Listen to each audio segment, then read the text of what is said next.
तो चलिए एक ऐसे सफर पर चलते हैं जो हमें पदार्थ के बिल्कुल दिल में ले जाएगा, परमाणुओं के अंदर।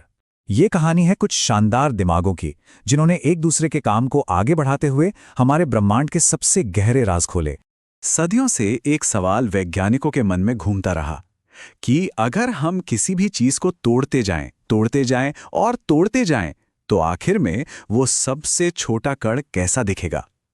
बस यही एक सवाल हमारी आज की पूरी खोज की वजह है। 20वीं सदी की शुरुआत में जे थॉमसन ने इस सवाल का जवाब देने की पहली कोशिश की, और उन्होंने जो मॉडल पेश किया उसका नाम बड़ा मजेदार था, प्लम पुडिंग मॉडल। थॉमसन का आइडिया बहुत ही सिंपल था। जरा एक तरबूज के बारे में सोचिए। उन्होंने कहा कि परमाणु बिल्कुल वैसा ही है। पूरा तरबूज एक पॉजिटिव चार्ज का गोला है, और उसके अंदर जो बीज बिखरे हुए हैं वो हैं नेगेटिव चार्ज वाले इलेक्ट्रॉन्स। तो हो गया ना हिसाब बराबर। पॉजिटिव और नेगेटिव चार्ज मिलकर परमाणु को इलेक्ट्रिकली न्यूट्रल बना देते हैं। देखिए, ये मॉडल कुछ चीजें तो अच्छे से समझा रहा था, जैसे कि गर्म करने पर मेटल से इलेक्ट्रॉन क्यों निकलते हैं। पर एक बहुत बड़ी पहेली थी जिसका जवाब इसके पास नहीं था। वो पहेली थी, हर एलिमेंट गर्म होने पर अलग अलग रंग की रोशनी क्यों फेंकता है। इस पैटर्न को, जिसे स्पेक्ट्रम कहते हैं, ये मॉडल बिल्कुल नहीं समझा पाया। तो ये तो साफ था कि कहानी अभी अधूरी है। और फिर एंट्री होती है लॉर्ड रदरफोर्ड की। साल था 1911। उन्होंने थॉमसन के मॉडल को टेस्ट करने के लिए एक एक्सपेरिमेंट डिजाइन किया। उन्हें तो लगा था कि ये एक्सपेरिमेंट थॉमसन की बात को सही साबित कर देगा, लेकिन हुआ कुछ ऐसा जिसने साइंस की दुनिया को हमेशा के लिए बदल दिया। एक्सपेरिमेंट का सेटअप बहुत सीधा साधा था। एक रेडियो एक्टिव सोर्स से तेज रफ्तार अल्फा पार्टिकल्स की एक बौछार ली गई और उसे सोने की एक बेहद पतली पन्नी पर दागा गया। बस फिर ये देखना था कि पन्नी से टकराकर ये पार्टिकल्स किधर किधर जाते हैं। पहला नतीजा, ज्यादातर अल्फा पार्टिकल्स पन्नी के आर पार ऐसे निकल गए जैसे वहां कुछ था ही नहीं। इस एक बात ने ही थॉमसन के ठोस तरबूज वाले आइडिया को गलत साबित कर दिया।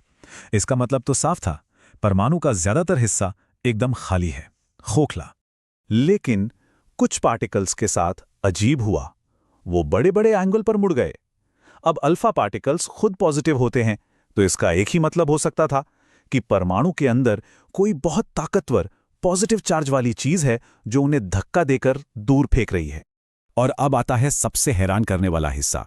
हर 20,000 में से कोई एक पार्टिकल, उसके साथ कुछ ऐसा हुआ जिसकी किसी ने उम्मीद नहीं की थी। वो पार्टिकल सीधा वापस आ गया 180 डिग्री पर।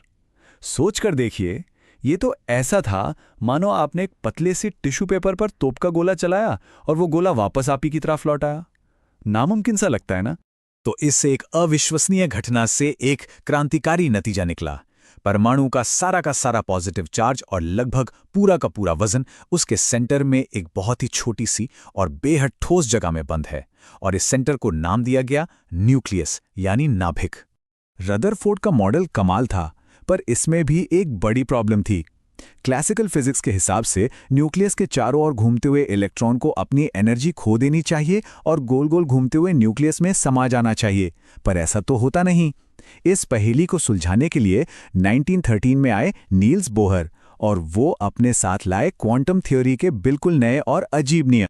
बोहर ने 3 नियम दिए जिसने सब कुछ बदल दिया। पहला, इलेक्ट्रॉन कहीं भी आवारा नहीं घूम सकते, उनकी अपनी फिक्स्ड लेन या ऑर्बिट होती हैं, और जब तक वो अपनी लेन में है उनकी एनर्जी खत्म नहीं होती। दूसरा, उन्होंने इन ऑर्बिट्स का एक मैथमेटिकल फॉर्मूला दिया। और तीसरा और सबसे जरूरी नियम, इलेक्ट्रॉन एनर्जी तभी छोड़ता या लेता है जब वो एक ऑर्बिट से दूसरे ऑर्बिट में छलांग लगाता है। और इन ऑर्बिट्स की दूरी भी रैंडम नहीं है, एक खास पैटर्न है। मान लीजिए पहला ऑर्बिट न्यूक्लियस से 1 यूनिट दूर है, तो दूसरा 4 यूनिट दूर होगा, तीसरा 9 यूनिट, चौथा 16 यूनिट। एक खूबसूरत मैथमेटिकल तरतीब। और रफ्तार का हिसाब तो बिल्कुल उल्टा है। जैसे प्लैनेट सूरज के जितने करीब होते हैं उतनी तेजी से घूमते हैं, ठीक वैसे ही इलेक्ट्रॉन न्यूक्लियस के जितने पास वाले ऑर्बिट में होगा उसकी रफ्तार उतनी ही तेज होगी। अंदर रफ्तार तेज, बाहर धीमी। और देखिए, ये मॉडल सिर्फ थ्योरी नहीं थी। इसकी मदद से बोहर ने हाइड्रोजन एटम के सबसे छोटे यानी पहले ऑर्बिट का साइज भी कैलकुलेट कर लिया, जो निकला करीब आधा एंगस्ट्रॉम। इसे आज हम बोहर रेडियस कहते हैं, और ये फिजिक्स के सबसे जरूरी कॉन्स्टेंट्स में से एक है। तो अब चलिए बोहर के इस थ्योरेटिकल मॉडल को उस असली सबूत से जोड़ते हैं जिसे समझाने के लिए ये सारी मेहनत की गई थी, यानी हर एलिमेंट की अपनी अनोखी रोशनी, या कहें एटम का अपना फिंगरप्रिंट। ये सारा खेल है क्वांटम जंप्स का। जब एक इलेक्ट्रॉन ज्यादा एनर्जी वाले ऑर्बिट से नीचे कम एनर्जी वाले ऑर्बिट में कूदता है तो वो फालतू एनर्जी को रोशनी के रूप में बाहर फेंक देता है। इसे कहते हैं एमिशन। और जब वो बाहर से एनर्जी सोखकर नीचे से ऊपर वाले ऑर्बिट में कूदता है तो उसे कहते हैं एब्जॉर्प्शन।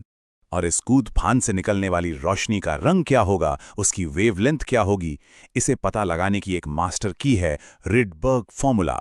ये एक तरह का कोड ब्रेकर है जो एटम के सारे राज खोल देता है।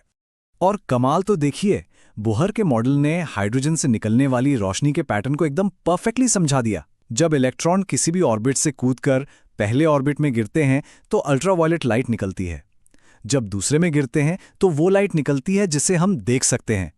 थ्योरी और एक्सपेरिमेंट का क्या शानदार मेल था। तो इस पूरी कहानी का सबसे बड़ा मतलब क्या है? अगर हर एटम रोशनी का एक अनोखा फिंगरप्रिंट छोड़ता है तो जरा सोचिए, ये हमें उन अरबों किलोमीटर दूर टिमटिमाते तारों की बनावट के बारे में क्या बताता है, जिनकी रोशनी सदियों का